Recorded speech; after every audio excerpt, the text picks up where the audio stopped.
Selamat datang dalam sesi bacaan buku harian Santa Faustina. Para opa, oma, bapak, ibu, dan sahabat-sahabat sekalian, mari kita baca dan dengarkan bersama-sama. Buku harian Santa Faustina nomor 766 sampai 770. Oh Yesusku, Engkau tahu usaha-usaha apa yang dibutuhkan untuk hidup secara tulus dan tidak terpengaruh oleh mereka yang secara naluriah kami hindari, atau oleh mereka yang sengaja atau tidak telah membuat kami menderita. Secara manusiawi ini mustahil. Pada saat-saat seperti itu, lebih dari saat-saat lainnya, aku berusaha menemukan Tuhan Yesus dalam diri orang seperti itu. Dan bagi Yesus yang sama ini, aku melakukan segala sesuatu untuk orang seperti itu.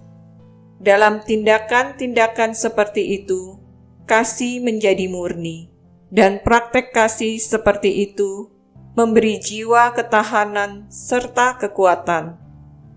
Aku tidak mengharapkan suatu pun dari ciptaan, dan karena itu aku tidak dikecewakan. Aku tahu bahwa dari dirinya sendiri ciptaan itu miskin, maka apa yang dapat diharapkan seseorang darinya? Allah adalah segala sesuatu bagiku. Aku ingin menilai segala sesuatu menurut cara Allah. Persekutuanku dengan Tuhan kini murni bersifat rohani. Jiwaku disentuh oleh Allah dan sepenuhnya membenamkan diri di dalamnya. Bahkan sampai ke titik sama sekali melupakan diri sendiri. Karena sungguh-sungguh diresapi oleh Allah, jiwa tenggelam di dalam keindahan Allah. Ia sama sekali lebur di dalamnya. Aku tidak mampu melukiskan kenyataan ini, sebab dalam menulis, aku harus menggunakan indera. Padahal di sini, dalam kesatuan ini, indera sama sekali tidak aktif. Yang terjadi adalah peleburan Allah dan jiwa. Jiwa itu sedemikian larut dalam kehidupan Allah, sehingga bahasa manusia tidak dapat mengungkapkannya. Ketika jiwa kembali ke alam kehidupannya yang biasa, ia melihat bahwa kehidupan ini serba gelap dan kabur, dan acak-acakan seperti mimpi, seperti kain bedung bayi. Pada saat-saat seperti itu, jiwa hanya menerima dari Allah karena ia sendiri tidak mampu berbuat sesuatu. Ia bahkan tidak dapat melakukan usaha yang paling ringan sekalipun. Segala sesuatu yang ada dalam dirinya dikerjakan oleh Allah. Tetapi ketika jiwa itu kembali ke keadaannya yang biasa, ia merasakan bahwa dirinya sama sekali tidak mampu melanjutkan kesatuan itu. Saat-saat persekutuan ini biasanya sangat singkat, tetapi pengaruhnya bertahan lama. Jiwa tidak akan tahan tinggal lama-lama dalam keadaan itu. Kalau itu terjadi, mau tidak mau ikatannya dengan raga akan terputus selama-lamanya. Meskipun demikian, semuanya ditopang oleh suatu mujizat dari Allah.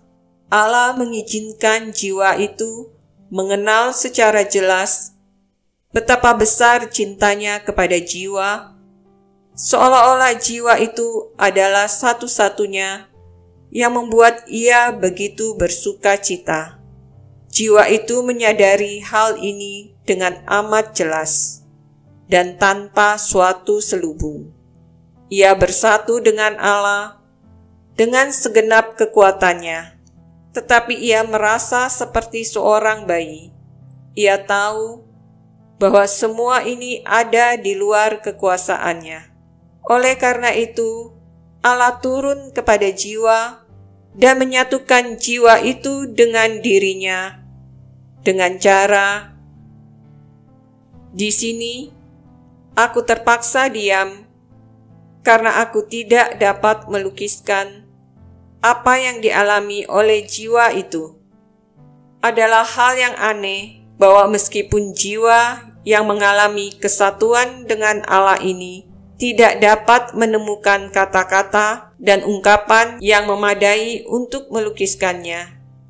Namun ketika jiwa itu berjumpa dengan jiwa yang seperti dia, kedua jiwa itu saling memahami secara luar biasa dalam kaitan dengan masalah-masalah ini, meskipun mereka sedikit sekali berbicara satu sama lain. Suatu jiwa yang disatukan dengan Allah secara ini dengan mudah mengenali jiwa lain yang seperti dia. Juga kalau jiwa yang kedua itu tidak pernah mengungkapkan kehidupan batinnya kepadanya, tetapi hanya berbicara seperti biasa. Ini adalah sejenis kekerabatan rohani. Jiwa yang disatukan dengan Allah dengan cara ini tidak banyak, lebih sedikit daripada yang kita bayangkan. Aku memperhatikan bahwa Tuhan memberikan rahmat ini kepada jiwa-jiwa dengan dua tujuan. Pertama, untuk memberikan kekuatan ketika suatu jiwa harus melakukan pekerjaan besar yang secara manusiawi sama sekali di luar kemampuannya. Kedua, agar jiwa-jiwa yang memiliki kepedulian yang sama dapat dituntun dan ditenangkan, meskipun Tuhan dapat memberikan rahmat ini sesuai dengan perkenannya kepada siapapun yang Ia kehendaki. Aku telah menyaksikan rahmat ini dalam diri 3 imam. Yang satu adalah seorang imam diosesan, dan 2 yang lain adalah imam biarawan. Aku juga menyaksikannya dalam diri 2 suster biarawati, tetapi tidak dengan tingkat yang sama. Mengenai aku sendiri, aku menerima rahmat ini untuk pertama kali, dan itu terjadi dalam waktu yang sangat singkat, pada usia 18 tahun. Peristiwa itu terjadi dalam oktav Hari Raya Tubuh Kristus, dalam ibadat sore. Ketika aku mengikrarkan kaul kemurnian kekal kepada Tuhan Yesus. Waktu itu, aku masih hidup di dunia, tetapi segera sesudahnya aku masuk biara. Rahmat itu berlangsung selama waktu yang sangat singkat, tetapi kekuatannya sangat besar.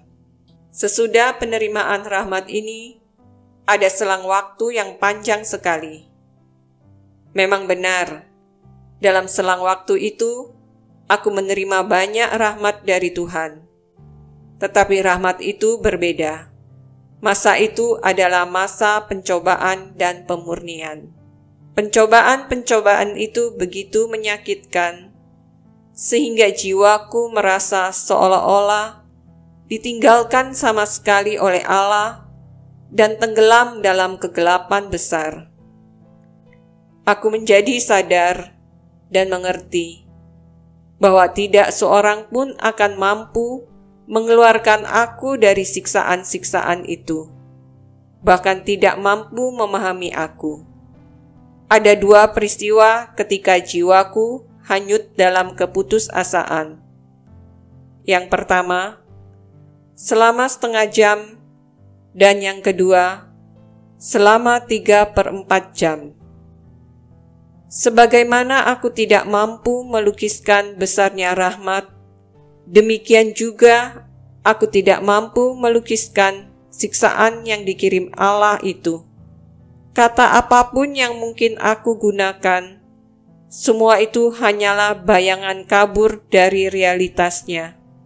Tetapi sebagaimana Tuhan menceburkan aku ke dalam cobaan-cobaan itu, demikian juga Ia mengeluarkan aku dari sana. Baru beberapa tahun kemudian, aku menerima lagi rahmat kesatuan yang luar biasa ini, yang berlangsung sampai hari ini. Namun, dalam peristiwa kesatuan yang kedua ini, juga terjadi sela-sela singkat. Tetapi sekarang untuk beberapa waktu, aku tidak mengalami sela apapun. Sebaliknya, aku semakin hari semakin dalam terbenam dalam Allah. Cahaya terang benderang yang menyinari budi, memberiku suatu pengetahuan tentang keagungan Allah. Tetapi ini berbeda dari pengenalanku sebelumnya mengenai sifat-sifat Allah, yakni satu demi satu. Sungguh yang sekarang ini sama sekali berbeda, yakni serentak. Aku mengenal seluruh jati diri Allah. Demikian telah kita baca dan dengarkan bersama-sama buku harian Santa Faustina hari ini. Kita akan lanjutkan bersama-sama besok di waktu yang sama. Berkah dalam.